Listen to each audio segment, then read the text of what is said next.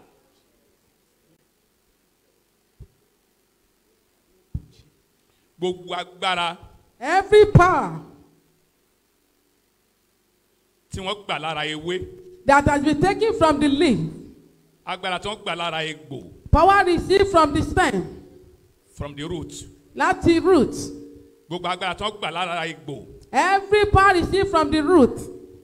Agbára tí wọ́n gbà lọ́wọ́ iwin. That they collect from the gene. Iwin. From the gene. Ghost. A ghost. Agbára tí wọ́n gbà lọ́wọ́ àwọn àjẹ́ tó ti kú. Power collect from the witches that are already dead. Agbára tí wọ́n gbà lọ́wọ́ àwọn àjẹ́ tó wà láàyè. Power received from the witches that are alive. Agbára tí wọ́n gbà lọ́wọ́ omi. Power received from the water. Agbára tí wọ́n gbà lọ́wọ́ iyemọja. Collect from the man-made. Agbára tí wọ́n gbà lọ́wọ́ iyemọja. Power collect from the man-made. Agbára tí wọ́n gbà lọ́wọ́ ilẹ̀. Power collect from the ground. Agbára tí wọ́n gbà lọ́wọ́ oòrùn. Power collect from the sun. Agbára tí wọ́n gbà lọ́wọ́ afẹ́fẹ́. Power collect from the air or the wind. Agbára tí wọ́n gbà lọ́wọ́ òṣùpá. Power collect from the moon. Agbára tí wọ́n gbà lọ́wọ́ àwọn ìràwọ̀. Power received from the stars. Mo sọ lónìí wípé. I say today that. Lórí ayé mi. Upon your life. Lórí ayé rẹ. Upon my life. Agbára náà kò ní ṣe. Scattered. Amen. Mo ní kò ní ṣe rere. It will never rest. Mo ní kò ní ṣe rere. It will never do good. Mo ní kò ní ṣe rere. It will never do good. Mo ní kò ní ṣe rere. It will never do good. Mo ní kò ní ṣe rere. The power will not do good. Ìwọ tí wọ́n pè ní SS. You called SS. Tó ń ṣàìsàn. That you are a sickler. Láti gbàdégbà. From time to time.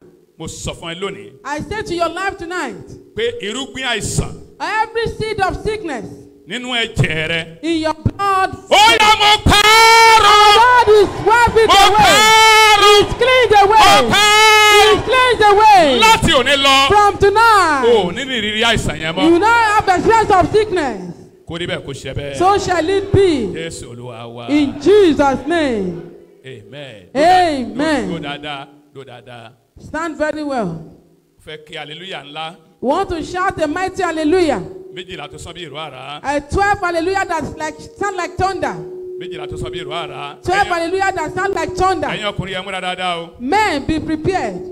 Ọ̀yá o, 1, 2, 3, go. Hallelujah. Hallelujah. Hallelujah. Hallelujah. Hallelujah. Hallelujah. Múra dáadáa. Mi ò gbọ́. Hallelujah. Yes. Hallelujah. Wáyà ńkọ́. Hallelujah. Hallelujah. Yes. Hallelujah. Yes. Hallelujah.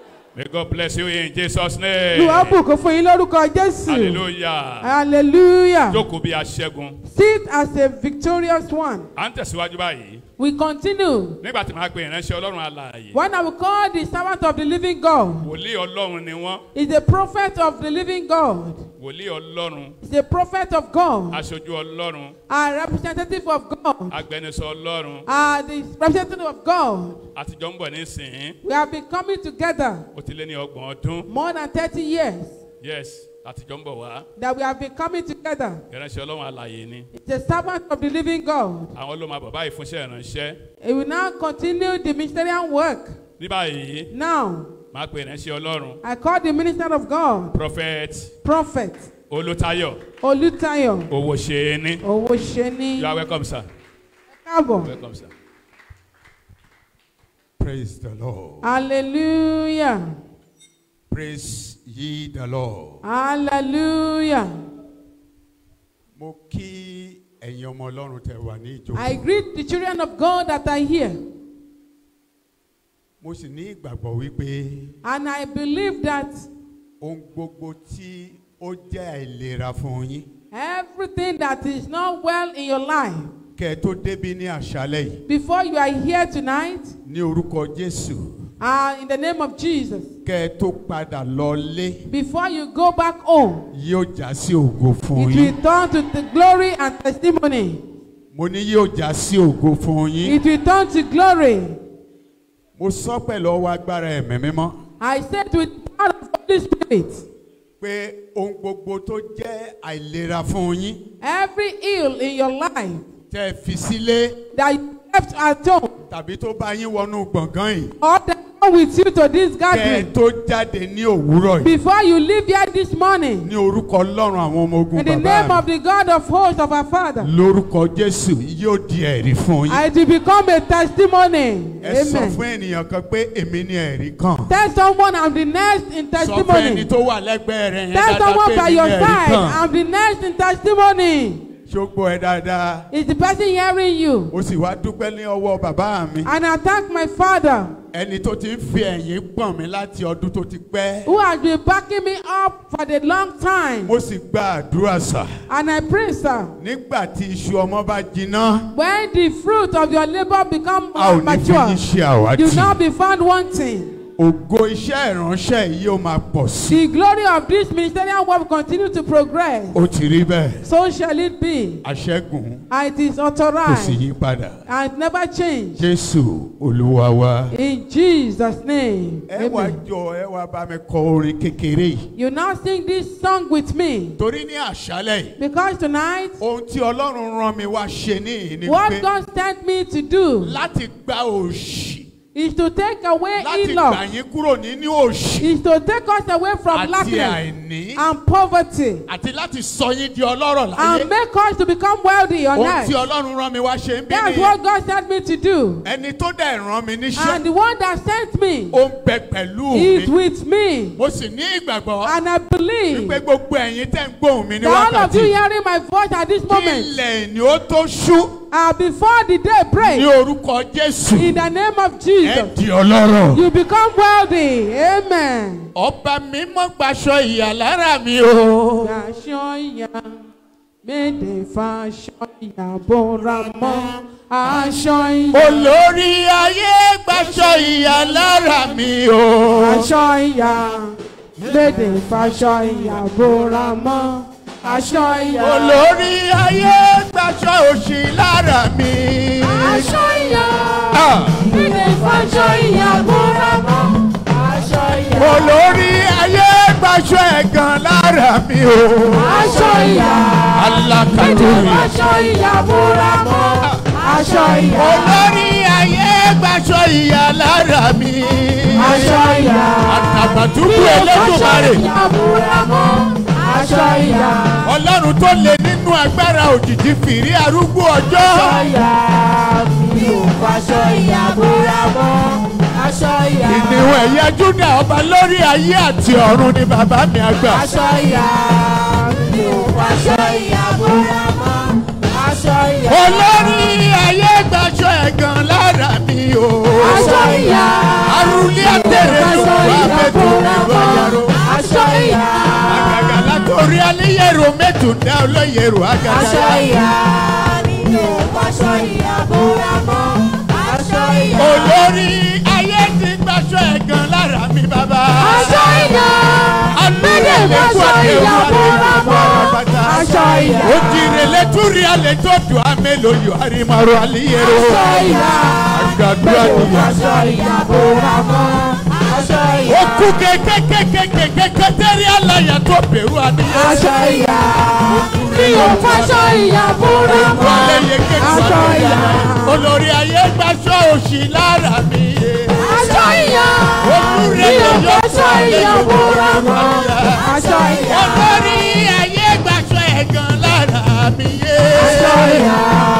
Méde fàṣọ ìyà búra mọ́. Aṣọ ìyà. Olórí ayé ti gbaṣọ ìyà lára mi. Aṣọ ìyà. Mi ò fàṣọ ìyà búra mọ́. Aṣọ ìyà. Olórí ayé gbaṣọ òṣì lára mi o. Aṣọ ìyà. Mi ò fàṣọ ìyà búra mọ́. Aṣọ ìyà. Olórí ayé gbaṣọ ìyà lára mi. Aṣọ ìyà. Mi ò fàṣọ ìyà búra mọ́. Òtúre lójú àmẹ́rù wa ní kàrólé tóru abirẹ̀ ní Taoro. Ó ṣeré lókù kàró alídèrè mọ́tò abirẹ̀ alíyé olú alága. Àtúrẹ̀ lẹ́yìn alẹ́yẹ ru alákàtà pàrọ̀lú adéyẹ lòdù. Aṣọ ìyà. Òṣùrè lè kékeré aláyàtàrọ̀ àlìyàwó. Olórí ayé ti gbaṣọ ẹ̀gàn lára mi yéye. Aṣọ ìyà.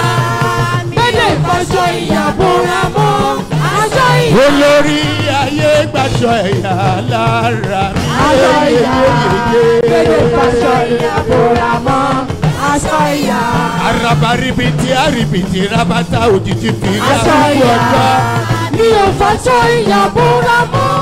Aṣọ ìyà. Kẹ̀kẹ́ olórí ogun mímọ́ bàbá mi àgbà. Aṣọ ìyà. Mi ò fàṣọ ìyà búra mọ́. Aṣọ ìyà. Olórí ayé gbaṣọ ìyà lára mi yéyeyeye. Aṣọ ìyà. Mi ò fàṣọ ìyà búra mọ́. Aṣọ ìyà. When you study a course in university, Nígbà tí a bá kọ́ ẹ̀kọ́ kan ní ilé ìwé gíga, you may study about 9 courses. a lè ṣe bí irú ẹ̀kọ́ mẹ́sàn-án pàtàkì In that particular course that you want to study. nínú èyí tí a yàn láàyò láti lọ kẹ́kọ̀ọ́ lé lórí. But when you are getting to final stage, Ṣùgbọ́n nígbà tí a bá wá dé òpin rẹ̀, you must have a particular subject you must speak. You must teach. o gbọ́dọ̀ ní ẹ̀kọ́ kan pàtàkì èyí tí o yàn láàyò láti pegedé. By the grace of the living God. Pẹ̀lú oore ọ̀fẹ́ Ọlọ́run alààyè. By the grace of God upon my life. Pẹ̀lú oore ọ̀fẹ́ lórí ayé mi. The Lord said to me, Ọlọ́run sọ fún mi. when he called me into ministry, Nígbà tí ó pè mí sẹ́nu iṣẹ́ ìránṣẹ́, he said, my son, ó ní ọmọ mi, I've raised you mo ti gbé ọ sókè to raise you, to raise others Ti gbé àwọn ẹlòmíràn sókè. In the areas of prosperity and success. Ní ìkórìtà àṣeyọrí àti àṣeyege. Every ministers of the gospel. Gbogbo ìránṣẹ́ iṣẹ́ ìránṣẹ́. They have their own areas of calling. Wọ́n ní ibi ìpè tí a pè wọ́n sí. This is the area which God has called me. Ìpè tí Ọlọ́run pè mí ní eléyìí. And the one that has called me is here with me tonight. Nítorí ẹni tí ó pè mí gan ó wà pẹ̀lú mi. To bring you out of poverty. Láti mú ọ kúrò nínú àìní. To bring you out of shame and reproach. Láti mú ọ kúrò nínú ẹ̀gàn àti ìdìbò. And I declare tonight. Mo sì wá pa á láṣẹ alẹ́ àṣálẹ́ yìí. In the name of Jesus. Ní orúkọ Jésù. And the name of the one that sent me to Àti you. lórúkọ ẹni tí ó rán mi. That tonight. Ní àṣálẹ́ yìí. You have been made poor before. A ti lẹ ní ìjákulẹ̀ rí. But as you are hearing the sound of my voice Gbogbo tonight. ìgbọ́ omi ní àkókò yìí. I declare your riches. Mo pẹpẹ fún ìtẹ̀síwájú yín. I declare you, I bring you out of poverty to prosperity. Mo mú ọ kúrò nínú àìní lọ sí inú In the name ìfúnpọ̀. of Jesus. Ní orúkọ Jésù. I say, I bring you out of poverty to prosperity Mo mú tonight. ọ kúrò nínú ipò àìní wá sí ipò àṣeyọrí. Where they have found you yesterday, Ibi tí a ti gàn ọ́ lánàá. they will never find you there anymore. Wọn ò ní rí ọ níbẹ̀ mọ́. You are going out of this auditorium a changed man. Nítorí pé jíjà yẹn lápò níbí yìí yóò jẹ́ ti kúkú yóò sì jẹ́ ènìyàn pọ̀pọ̀. In the mighty name of Ní orúkọ Jesus. Jésù. Let's jam our hand for Ẹ Jesus. jẹ́ pàtẹ́wọ́ wa fún And have Jésù. your seat like queen and kings. Ẹ jẹ́ kí a sì jókòó ní ayọ̀ àti àlàáfíà. Ní Hallelujah. orúkọ Jésù. Congratulate your neighbor. Ẹ kí ẹni tí ó wà lẹ́gbẹ̀ẹ́ yín pé a kú oríire. Tell your neighbor, congratulations. Sọ fún ẹni tí ó wà lẹ́gbẹ̀ẹ́ rẹ pé a kú oríire o. You will see me this morning. Ẹ ó rí mi ní òwúrọ̀ yìí. You will never know me Ẹ again. tún ní dá mi màmá. Because I am changing levels. Nítorí mo ti ń yí ipò padà sí ìpele tó kàn. I am changing levels. Nítorí mò ń lọ sí ìpele tí ó kàn. In the name of Jesus. Lórúkọ Jésù. So briefly. Ní láì gba ìwọ̀n ní àkókò. I want to share with you tonight. Mo fẹ́ bá wa sọ̀rọ̀ ní àṣálẹ́ yìí. What I capture. Ohun tí mo kọ sílẹ̀. Anointing for financial prosperity. Ìfàmì òróyàn fún ìgbéga àti àṣeyọrí. Financial prosperity. Anointing for financial prosperity. Ìfàmì òróyàn fún ìṣúná àṣeyọrí.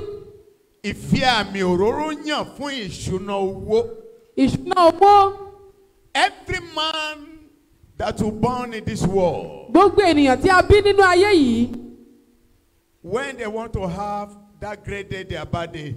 Nígbà tí wọ́n bá fẹ́ ní nǹkan nínú ìdílé. They are always great themselves. Wọ́n máa gbé ara wọn sí ipò. Long life. Pé ẹ̀mí gígùn. And what? And prosperity. Àti àṣeyọrí.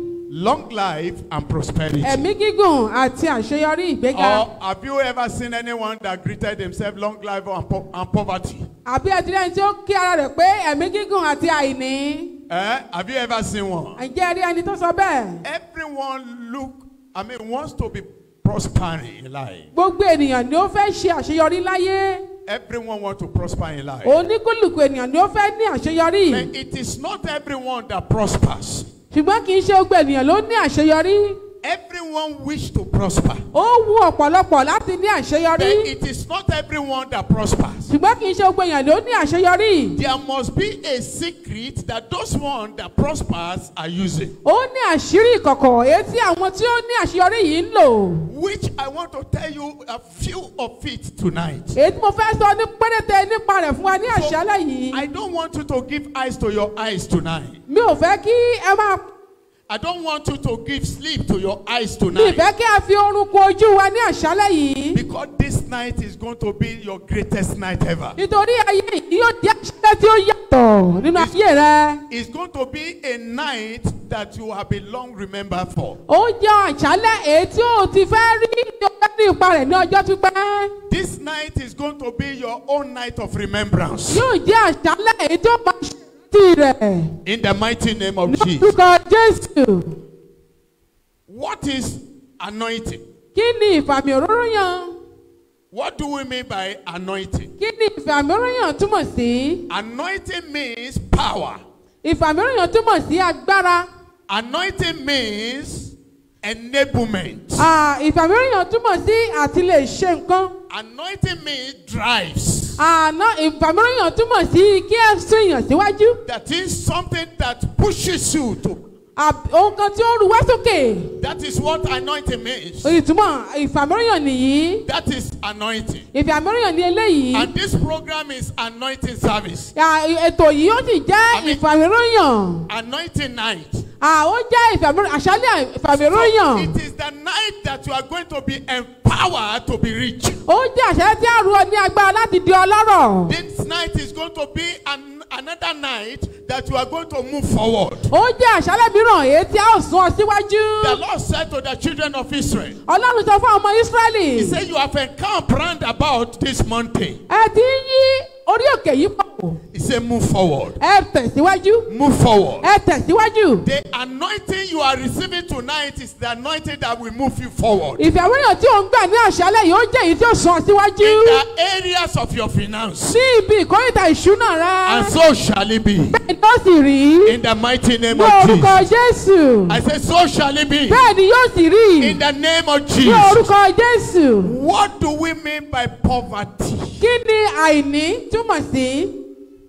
What do we mean by poverty? Kí ni àìní túmọ̀ sí? Poverty simply means. Àìní túmọ̀ sí wípé. Nothingness. Kò sí nǹkan kan. Nothingness. Kò sí nǹkan kan. Emptiness. Òfo. Emptiness. Ìwàlófo. Emptiness. Ìwàlófo. That it is possible for somebody to dress like this, my sister, and be empty. Ó túmọ̀ sí pé ènìyàn lè múra dáradára kí ó sì jẹ́ òfo. When you look at your pocket, nothing is there, you are empty. Tí o bá wo àpò rẹ tí ò sí nǹkan kan níbẹ̀, òfo ni ènìyàn. When you look at your life, but there is nothing there, it is emptiness. Tí a bá wọnú ayé yín tí ò sí nǹkan ohun irú ẹni bẹ́ẹ̀, ó wà lófo. But tonight, ṣùgbọ́n ní àṣálẹ́ yìí. I'm able to tell you. Àmọ́ sọ ní the God of my father Elikana. Pẹ̀lú Ọlọ́run bàbá Elikana. Tani mo wò. Tani mo wò. We make you rich tonight. Yóò sọ ọ́ di ọlọ́rọ̀ lórúkọ Jésù. I say we make you rich tonight. Yóò sọ ọ́ di ọlọ́rọ̀ ní àṣálẹ́ yìí. Poverty is not a friend of any man. Àìní kì í ṣe ọ̀rẹ́ fún ẹnikẹ́ni. Poverty is not a man. I mean, it's not a friend of anybody. Àìní kì í ṣe ohun téèyàn bá ṣọ̀rẹ́. Neither the power that every man has received. Àtàbí agbára tí gbogbo ènìyàn ti gbà. No. Kì í ṣe bẹ́ẹ̀. Poverty. Àìní. Is something that has dumped on you. Ó jẹ́ ohun tí a ti gbé sínú ayé ènìyàn. Because you are careless in life. Nítorí àìbìkítà àbí àìmọ̀kànmọ̀kàn ènìyàn. Poverty. Àìní. Is a cause. Ó jẹ́ ẹ̀gún. Not an influence. Kì í ṣe ohun tí ó ń runi sókè. That is why there is nobody that wishes himself or herself poor. Ó túmọ̀ sí pé kò sí ẹni tí ó wù tàbí kí òun kó di aláìní. It's not an economical situation of the country you are living in that makes you poor. Kì í ṣe ètò ìṣúná orílẹ̀-èdè tí à ń gbé òun ló sọ̀nìyàn di aláìní. Because the Bible made me to understand. Bíbélì jẹ́ kí ó yé mi. That every perfect and good thing cometh from God. Ohun rere gbogbo ó ti ọ̀dọ̀ Ọlọ́run wá. And in the book of Haggai chapter 2 verse 9. Nínú ìwé Ágáárì orí ìkejì ẹsẹ̀ ìkíní. It says silver and gold is mine, said the Lord. Ó ní góòlù àti ohun gbogbo ti èmi ni ti Ọlọ́run ni. Now if silver and gold belongs to God. Tí wúrà àti fàdákà bá wá jẹ́ ti Ọlọ́run. And you are a child of God. Tí o sì jẹ́ ọmọ Ọlọ́run. Then you need to have inheritance in it. O nílò láti ní ogún níbẹ̀. But that does not give you automatic access to it. Eléyìí wá fún ọ ní gbèdéke pé o ti kún ojú òṣùwọ̀n. No. Kì í ṣe bẹ́ẹ̀. Being a Christian does not qualify you absolutely to be a rich man. Wípé o jẹ́ Kìrìsìtẹ́nì, eléyìí ò sọ ọ́ di ọlọ́rọ̀ ènìyàn. No. Kì í ṣe bẹ́ẹ̀. There are some certain things that you need to do. Ó ní àwọn nǹkan kan tí ó yẹ kí a ṣe. That before you can become rich. Kí a tó di ọlọ́rọ̀.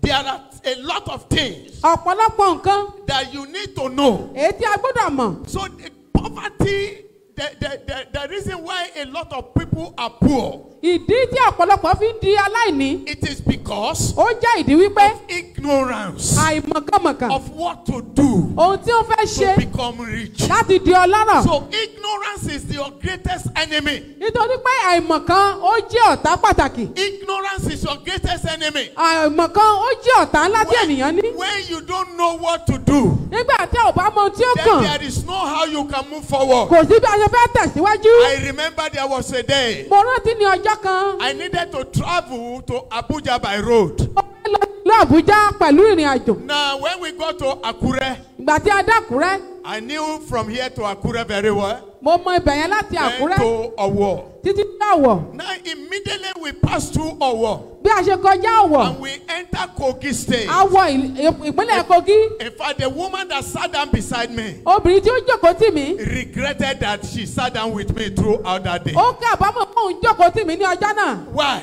Kí nìdí? Because I didn't know Abuja road. I didn't know Abuja by road. Mi ò mọ ọ̀nà Àbújá láti lé lójú ọ̀nà mọ́tò. I used to fly most of the time that I go to Abuja. Ọkọ̀ òfurufú ni mo máa ń lò tí mo bá ń lọ síbẹ̀. When we left Kogi, Nígbà tí a kúrò ní Kogi, I began to disturb this woman to the extent that she hates the journey for me. Mo bẹ̀rẹ̀ sí ní yọ obìnrin yìí lẹ́nu ìrìn àjò yìí sú. Why? Kí nìdí? It's because I didn't know the road. Torí pé mi ò mọ ọ̀nà yìí. Because I didn't know the road. Mi ò mọ ọ̀nà So yìí. if you don't know what to do, Tí ò bá mọ ohun tó yẹ kó o ṣe, if you don't know what to do, tó ò bá mọ ohun tó yẹ kó o you are ṣe, a poor man in that area. o jẹ́ aláìní ní agbègbè náà. But the moment you know what to do, Ṣùgbọ́n tí o bá mọ ohun tó yẹ kó o you ṣe, become prosperous in that place. ó di aláṣeyọrí ní ibẹ̀. The same thing, financial prosperity. Wọ́n bákan náà nípa ètò ìṣúná àṣeyọrí. A lot of people keep on praying for money. Ọ̀pọ̀lọpọ̀ ló ní ìdààmú owó. A lot of people begin to pray and begin to do all manner of things for money. Ọ̀pọ̀lọpọ̀ ni ó ń ṣe oríṣiríṣi nǹkan nítorí owó. And I keep on telling them Mo sì ń sọ fún wọn. that you don't need all those things. O ò nílò àwọn nǹkan All wọ̀nyí. what you need to know Ohun tí o ní láti mọ̀. is the knowledge to make money. Ọgbọ́n tí ó lò láti ní owó. The knowledge to make money. Ọgbọ́n tí ó fi ní owó. And the streams of money that comes towards you O sì rí ojú ọ̀nà owó èyí tí ó là sílẹ̀. make you rich in life. Èyí tí ó sọ ọ́ di ọlọ́rọ̀ láyé. I always encourage people. Mo máa ń gba àwọn ènìyàn I níyànjú. always tell people, Mo máa ń sọ fún àwọn ènìyàn. if you want to be rich, Tí o bá fẹ́ di ọlọ́rọ̀, don't stay on one job. má dúró lórí iṣẹ́ kan. Don't stay on one business. Má dúró lórí òwòkòwò Because kan. the streams of jobs that you have Nítorí pé oríṣiríṣi iṣẹ́ ló wà. determine the streams of job you have. Iṣẹ́ tí o ní lọ́wọ́. Àwọn orísun iṣẹ́ tó ní lọ́wọ́. The source of the job you have with you Òun ló determine into bó ṣe máa lówó tó láyé. will determine how prosperous you are on earth. It will determine how much you are going to get in life. Yóò fi hàn bí ó ṣe lówó tó. If it is only one, Tó bá jẹ́ ẹyọ kan. if it is only one Tó bá stream, jẹ́ iṣẹ́ kan, orísun kan. if it is only one stream, Tó bá jẹ́ oríṣi kan. there is no how you can be rich. Kò sí bẹ́ẹ̀ ṣe lè di You ọlọ́rọ̀. will just be feeding from that job to the mouth. Ẹ kàn máa jẹ nípa iṣẹ́ náà. There is no how you can be rich. Kò sí àṣeyọrí nínú iṣẹ́ bẹ́ẹ̀. Financial prosperity lies on covenant. Àṣeyọrí nípa ti ìṣúná ó ní láti ṣe pẹ̀lú májẹ̀mú. In the book of Deuteronomy, Nínú ìwé Deuteronomy. the book of Deuteronomy, chapter 8. Ìwé Deuteronomy orí ìkẹjọ. The book of Deuteronomy, chapter 8. Orí ìkẹjọ. Hallelujah. The book of Deuteronomy, chapter 8 and verse 18.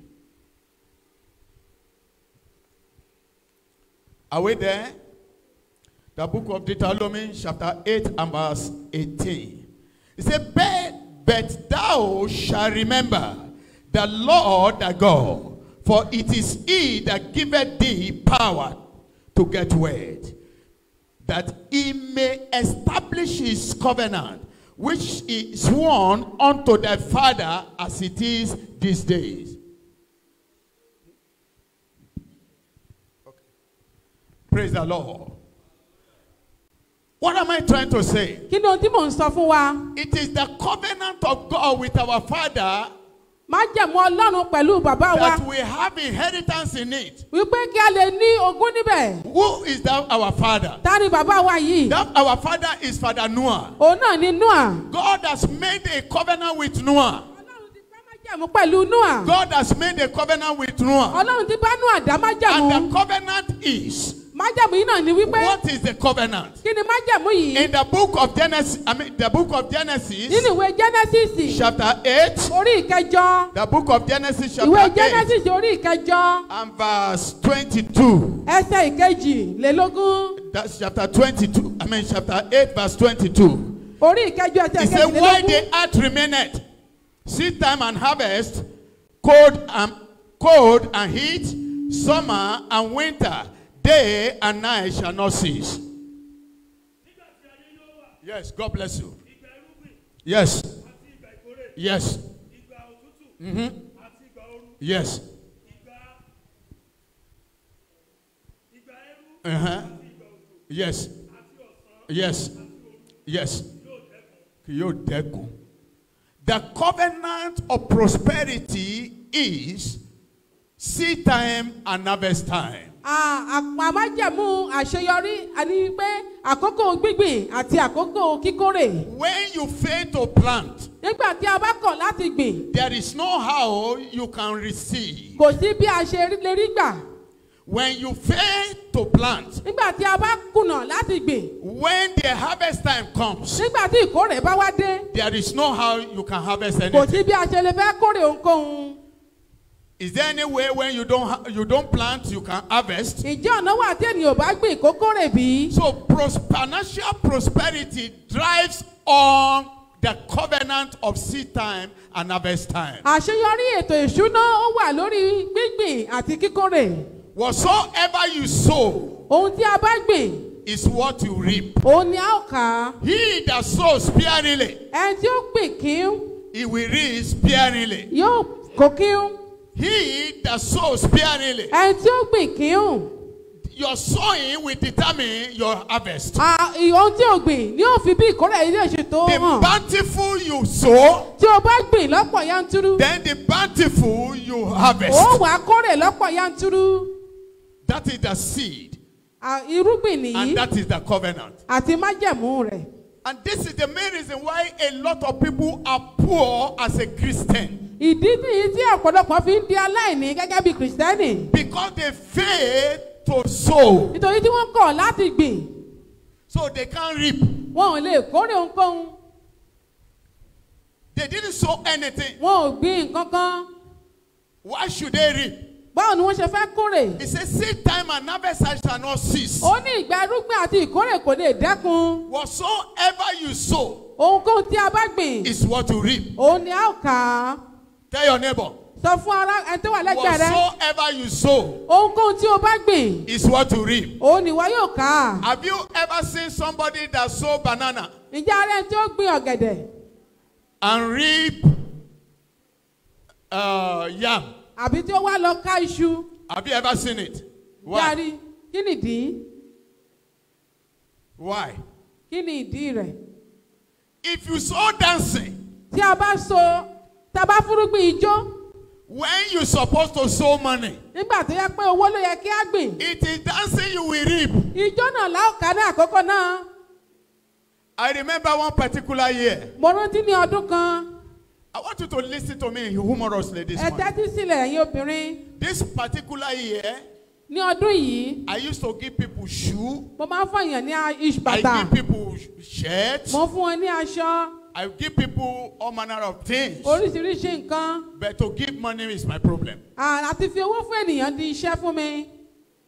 That's my problem then. Wàhálà ibẹ̀ nìyẹn. And I noticed that people keep on giving me shoes. Mo ní pé àwọn ènìyàn fún mi ní bàtà. People keep on giving me clothes. Wọ́n fún mi ní aṣọ. Because it is what I sow Ohun tí mo gbìn, that I will reap. òun ni mò ń ká. And one day I was in the house. Ìjọ́ kan mo wà nílé. I needed some cars to go out. Mo nílò owó láti jáde. And I began to tell God. I said, Lord, I need so money. I need so, and how much is the money? Just 1,000 naira. And I could not see anyone to give me that 1,000 naira. And I now began to pray. I said, Lord, you know I serve you. You know this, you know that. And the Lord said to me, my son, that thing you sow is what you are receiving. Keep sowing money. Then you will never lack money. Since that day to day, I will rather prefer to give you money than to give you any other thing. And to God be the glory. Money has never failed in their hand. So whatsoever you sow, that is the covenant of God with financial prosperity. Seed time and harvest time shall not cease. There is no preaching that you can ever heard outside it that is not fake.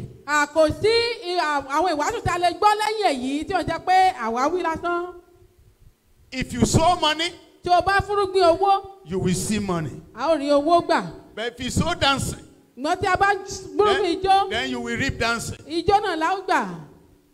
Some of you, when you are born again, either 1950, the same offering you are sowing in 1950 is still the same offering you are sowing now. And you now say you are poor. And you are praying for prosperity. It doesn't work that way. You sow to reap. You sow to reap. You sow to reap. You sow to reap. Poverty makes you stinks.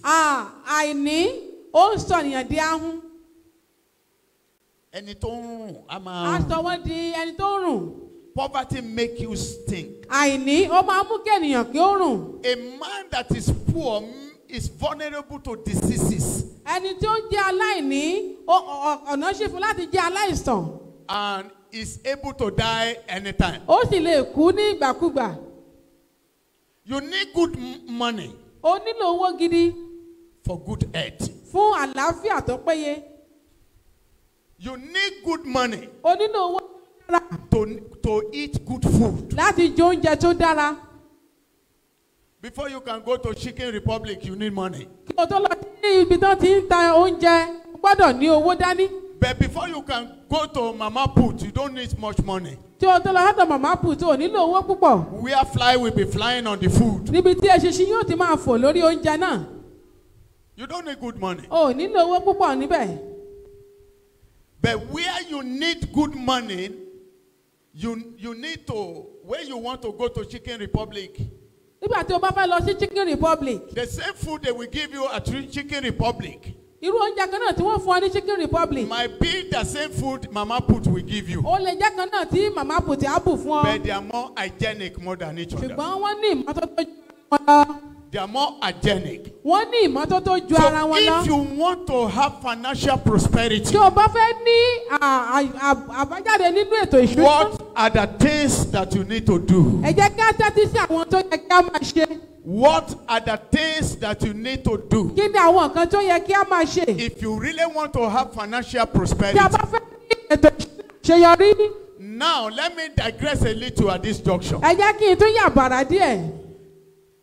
Your heart, your mind, and your soul need to prosper first. The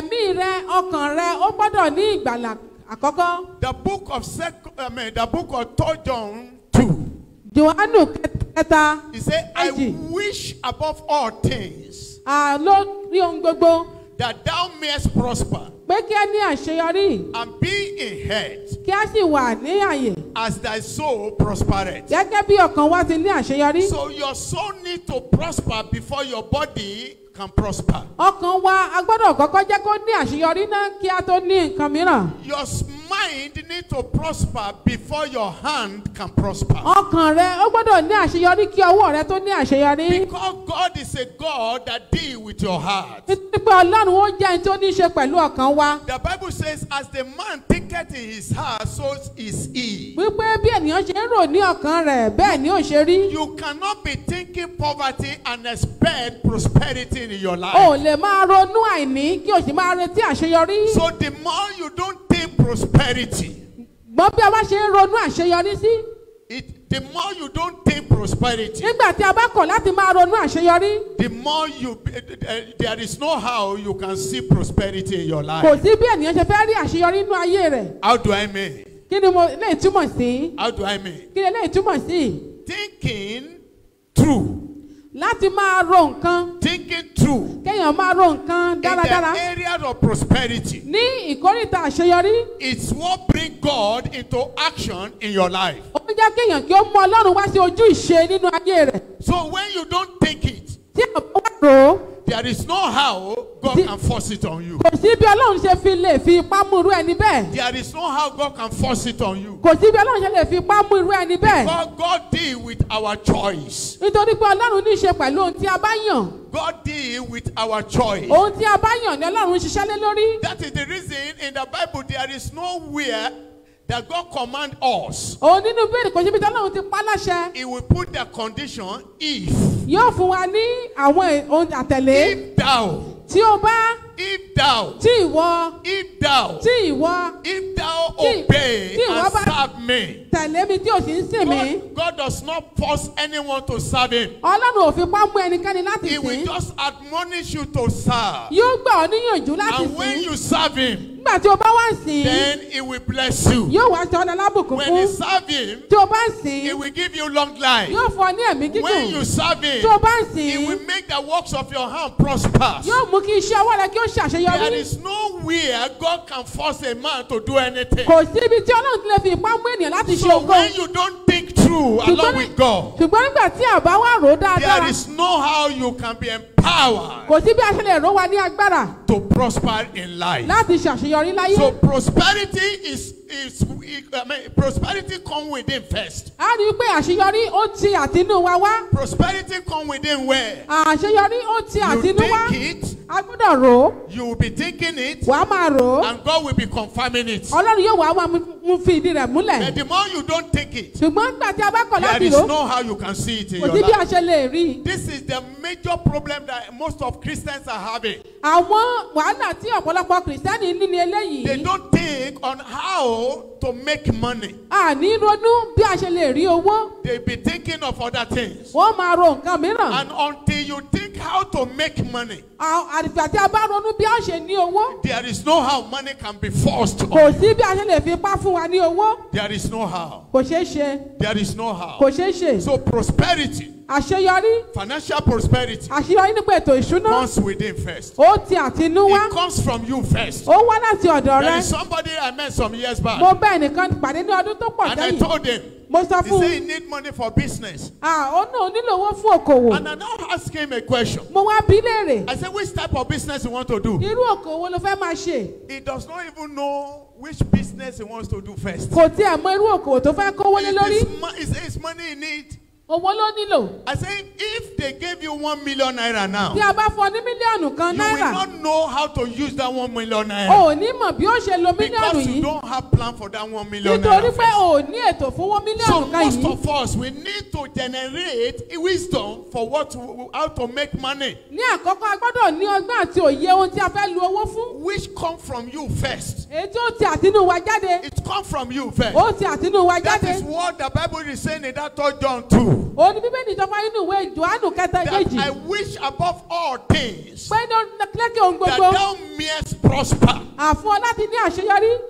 And thou mayest prosper. Kí wọ́n lè ní àṣeyọrí. As thy soul prospereth. Kí ọkàn rẹ kó sì ní àṣeyọrí. So your soul need to prosper first. Ọkàn rẹ gbọ́dọ̀ ní àṣeyọrí. You cannot be thinking poverty. O lè máa ronú àìní. You cannot even be behaving poverty. O lè máa hùwà àìní. And you want God to bless you. O sì fẹ́ kí Ọlọ́run kó bùkún fún ọ. It doesn't work like Kò that. lè ṣeé ṣe. There was a very great day. Àwọn ní ọjọ́ ńlá kan. I was inside the car. Mo wà nínú mọ́tò. Inside Gowan Estate. And most of the time I wear bedroom slippers. Because I don't like using shoe to drive. And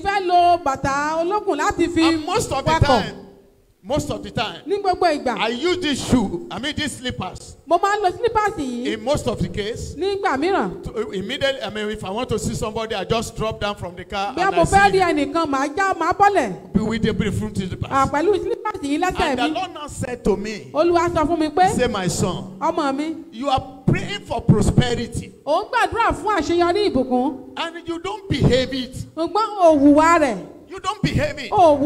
He says 6 bedroom slippers. He says 6 bedroom slippers in your leg. And if I want to send you to a king now, or I want to send a king towards you, this is what it will look like. Can a king embrace you with these slippers? So your dressing is the way they will address you in most cases. I said, but nobody is looking at me. Nobody looks at me. But the truth about it, if I'm privileged to meet somebody that will bless my life that day, it may be because of the way I dressed. And not do something great for me. So think true, behave true in the area of prosperity, and you will see it in the name of Jesus. Another one that you, before prosperity comes to light, is the love of God. The love of God. In the book of Matthew chapter 22 and verse 37, he said, thou shalt love thy God thy Lord, and he shall bless thy bread and thy water. Amen. Thou shalt love thy God thy Lord, he with the whole of your heart, with your soul, and with your mind. With your soul, with your mind, and with your what? The book of Matthew chapter 22 verse 37. And the second like unto it is, you shall love thy neighbor as thyself.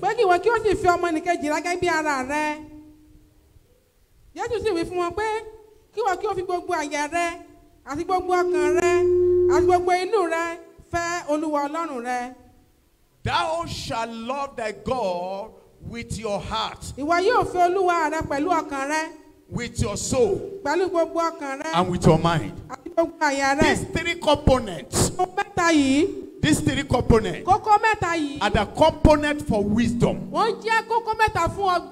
And the more you know, is the more you prosper. When you love God with your heart, with your soul, and with your mind, then definitely there is no how God will not give you what we call prosperity. Because every good and perfect gift cometh from God. So the love of God is the catalyst for his blessings. The blessings of God come through his ways. And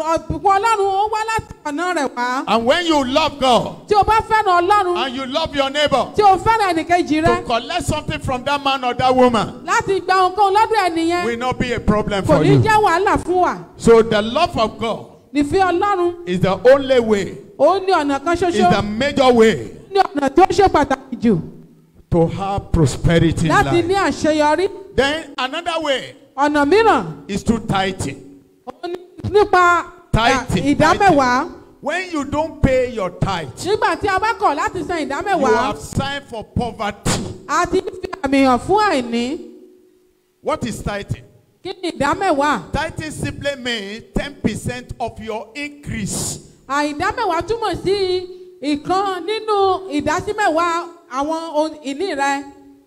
increase, not income. Kì í ṣe ohun tí ó ń wọlé wá, ohun tí ó ní sí.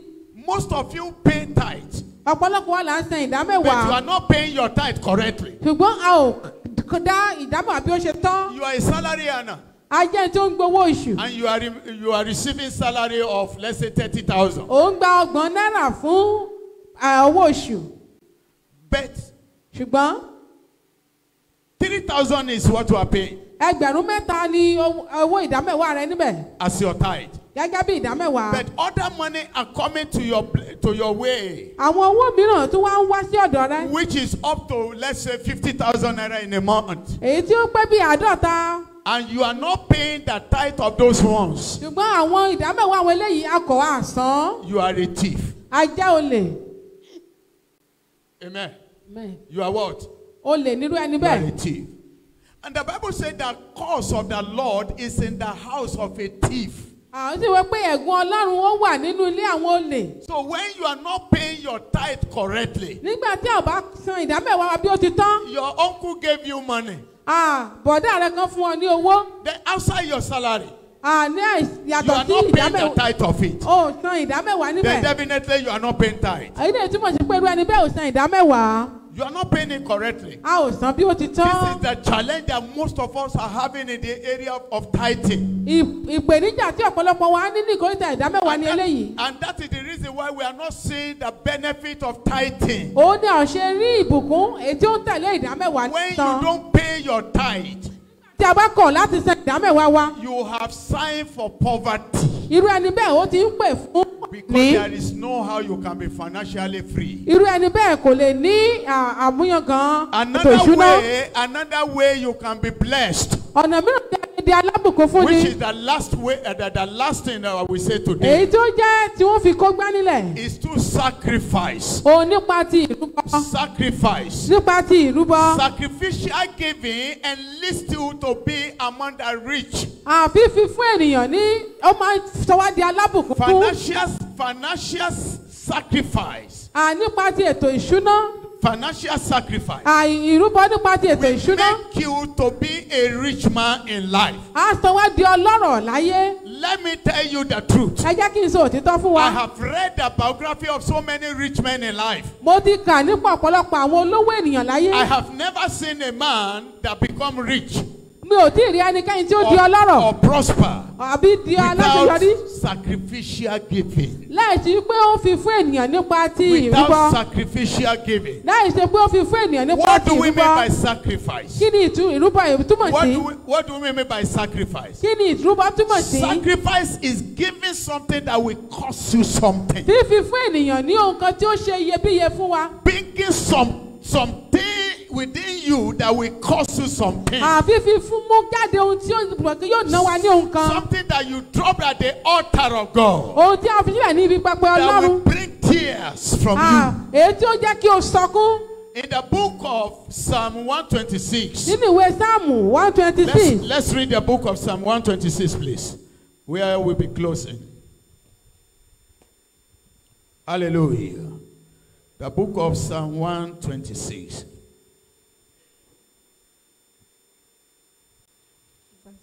Are we there? He said, when the Lord turned the captivity of Zion, we were like them that dreams. Nígbà tí Olúwa dá ìṣòro kí ó ní padà, àwa dàbí ẹni tí ń lá àlá.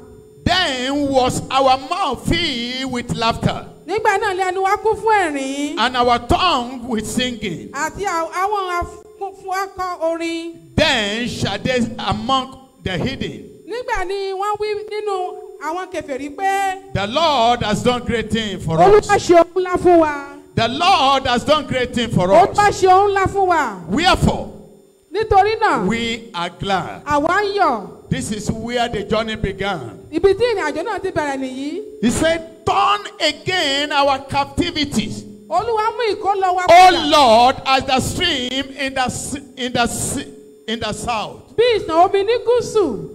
Turn our captivities. Olúwa mú ìkólọ wa padà. If you want your captivities to be torn. Tí a bá fẹ́ kí ìkólọ wa kí ó padà. Now verse 5. Ẹsẹ̀ karùn-ún. He said, they that sow in tears shall reap in joy. Àwọn tí ń fi omijé fún irúgbìn yóò fi ayọ̀ ká. He that goes forth weeping. Ẹni tí ń fi ẹkún rìn lọ. Bearing precious seed. Tí ó sì gbé irúgbìn lọ́wọ́. Bearing precious seed, not precious dancing or rigorous dancing. Èyí tí ó mú irúgbìn rere kì í ṣe ti ijó. Bringing precious seed. Èyí tí ó mú irúgbìn lọ́wọ́. Shall doubtlessly come again with rejoicing. Lóòótọ́ yóò fi ayọ̀ padà wá. And bringing a sheed with him. Yóò wá rí ìtì rẹ̀. I'm bringing a she with him. Yóò sì rí ìtì rẹ̀. If you want, there is no captivities. Kò sí ìgbèkùn kankan. That you want to turn.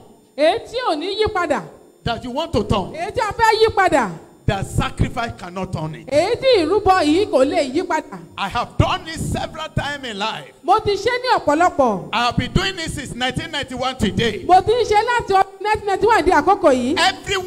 Every time I am at crossroad. Ìgbà tí mo bá ní kékeré kan. I will always look at what could it take tears out of me. Kí ni ohun náà tí ó lè mú omijé kúrò ní ojú mi? What can it take tears out of me in the house? Kí ni ohun tí mo lè ní ìmọ̀lára rẹ̀? I remember one day. Mo wá rántí ní ọjọ́ kan. I needed to upgrade my financial status. Mo ní láti gbé ètò ìṣúná mi kó ga sókè sí. And I look at what I have in the house. Mo wá wo ohun tí mo ní lọ́wọ́. I saw one of my car. Mo wá ka ìta kan lára ọkọ̀. And this is the car that I love most. Àwa jẹ́ tí mo fẹ́ràn jù. I took the car. Mo mú ọkọ̀ yìí. And I take it out. Mo gbé jáde. In the evening when I was coming. Nírọ̀lẹ́ tí mo ń padà bọ̀. I have sold the car. Mo ti tà á.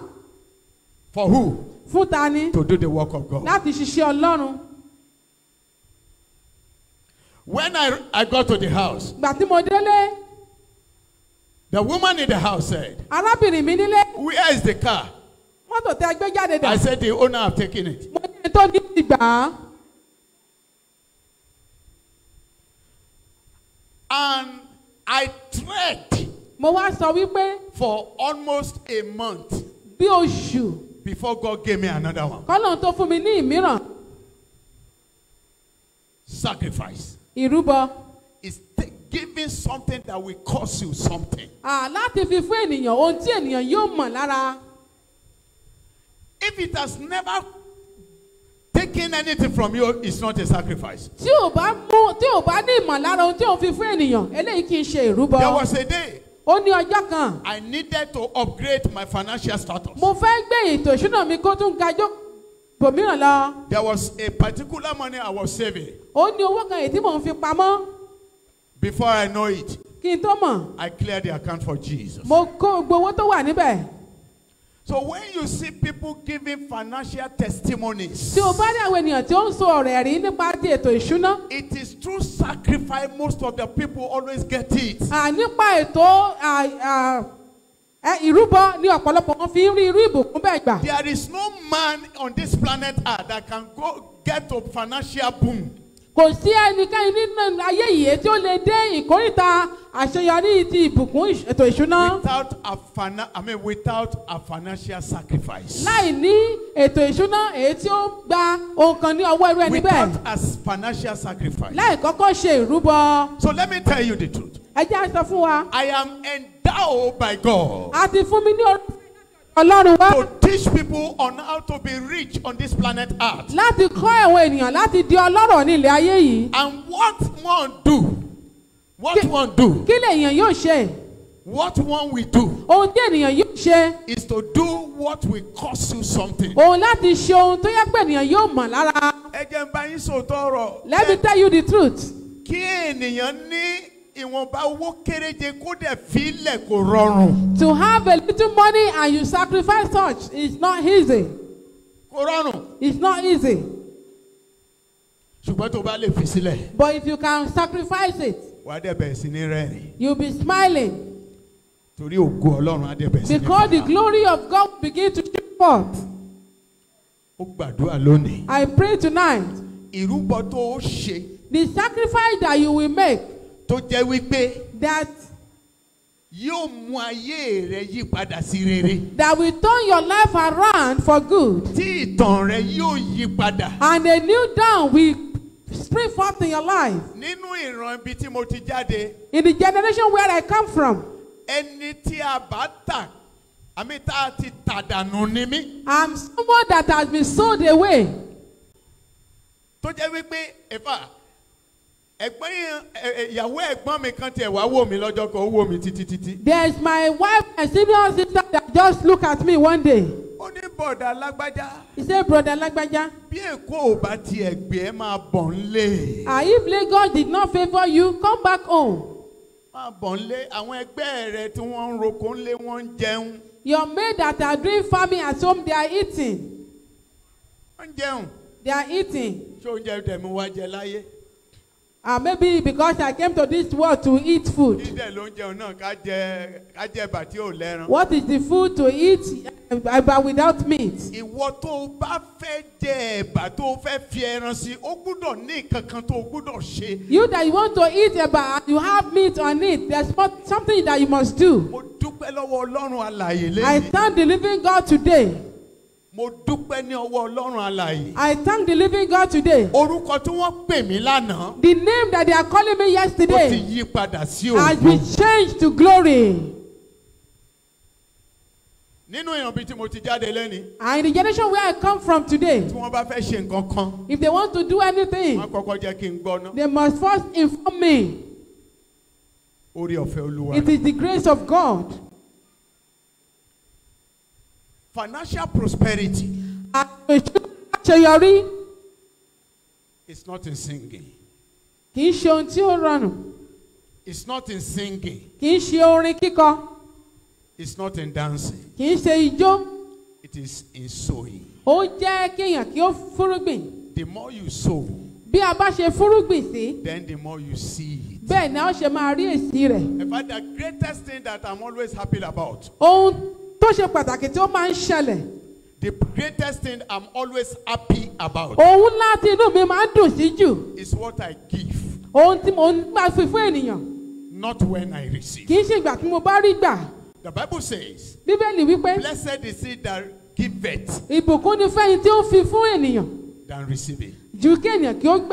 So if you really want to be blessed financially, you need to sow financially. Now, ma, let me demonstrate something. Okay, somebody should come, please.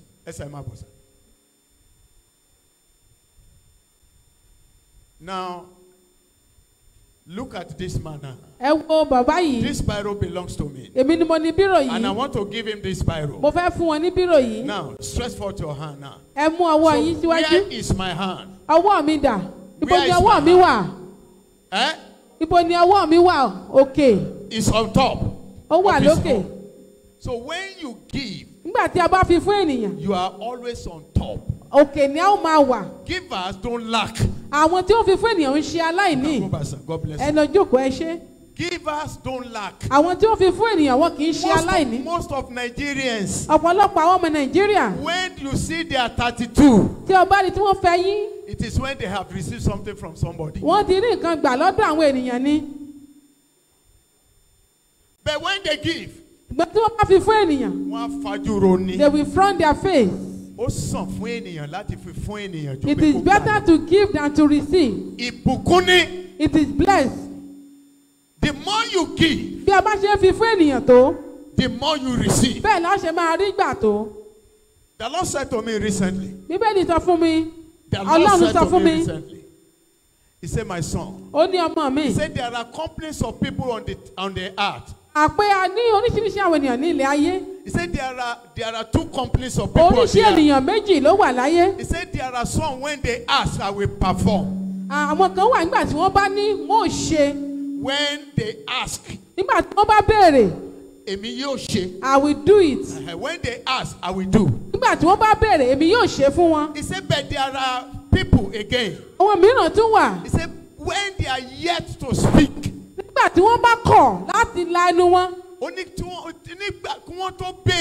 before they even ask, I will do it. I have done it. He said, which one do you want? It's the second one I want. He said, keep sowing. Keep sowing. He said, you will never ask before you start seeing. So which one do you belong to? Which one do you want? If you want financial breakthrough in life, you need to do like this. Everyone that does like this, their life is always refreshed. Everyone that do like this, okay, do like this. Fold your hand. Let everybody fold their hand. Fold it very, very well, please. Place it by your cheeks. How does it look like? It's hot. That is the way the life of every stingy man always be. Everyone that does not know how to give, their life, their destiny, everything around them always warm. Always very hot. And when you are under hot conditions, you'll be sweating. That is the reason why a lot of people are sweating in Nigeria. It's not because of the economical situation. There are a lot of people, they are building houses now.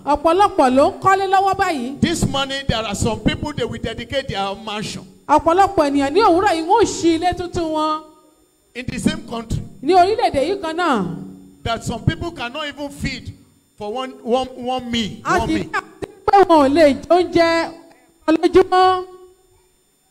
Lórúkọ Jésù, ọbẹ̀ tí ò lẹ́ran ọ̀run àgbà lẹ́nu rẹ̀. Soup without meat will not be our portion. Ẹ já dìde ńlẹ̀. And let's sit on our feet. Ẹ dìde ńlẹ̀. Be on your feet.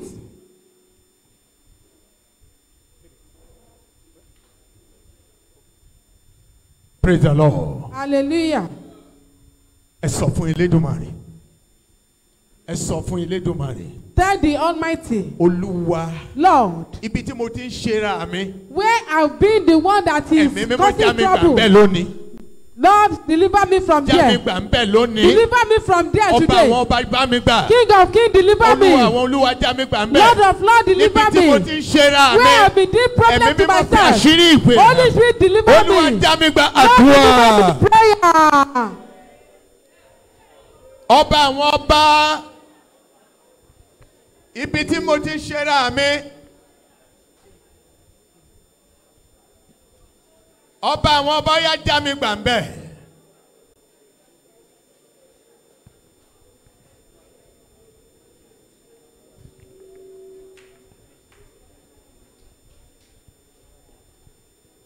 Ẹ̀mí mímọ́ ibi tí mo ti ṣera mi já mi gbà.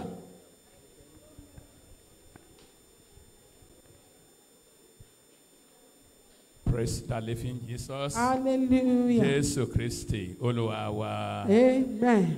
Gbogbo ẹ̀yin tí ẹ ń fẹ́ ìwòsàn. All of you that you need healings. Tí bẹ́ẹ̀ kí n gbàdúrà ìwòsàn fún yín. That I want me to pray for you for healing. Want me to pray the prayer of healing for you? Tẹ́ fẹ́ kí n gbàdúrà ìmúláradá fún yín. Come forward right now. Ẹ máa jáde bọ̀. If you know that you are sick. Tí a bá mọ̀ wípé à ń ṣàìsàn. But if you don't sick, tó bá mọ̀ wípé o ò ní àìsàn, remain where you are. ẹ jẹ́ kí a wà níbi tí a wà. God bless you in Jesus' name. Olúwa bùkún fún wa. Mo ti gbàdúrà fún yín kan ní àná. I prayed for some people yesterday. Ní ọ̀la ẹ máa sọ ọ̀rọ̀ ẹ̀rí tó lọ ń ṣe nínú ayé yín. Tomorrow you will say this testimony of what God has done in your life. Amen. Amen. Wọ́n ti fẹ́ kí n gbàdúrà ìwòsàn fún ọmọ àbọ̀ níwájú. If you want me to pray for you for healings, come forward. Okay. May God bless you. Amen. Yes.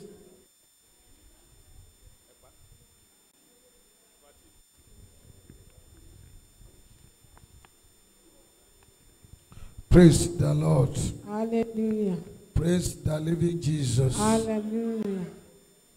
Our God is good. All the time. Ẹni tó bá ń sùn lẹ́gbẹ̀ẹ́ ọ̀dọ̀ rẹ̀ bá mi jí sọ pé máa. Anyone that is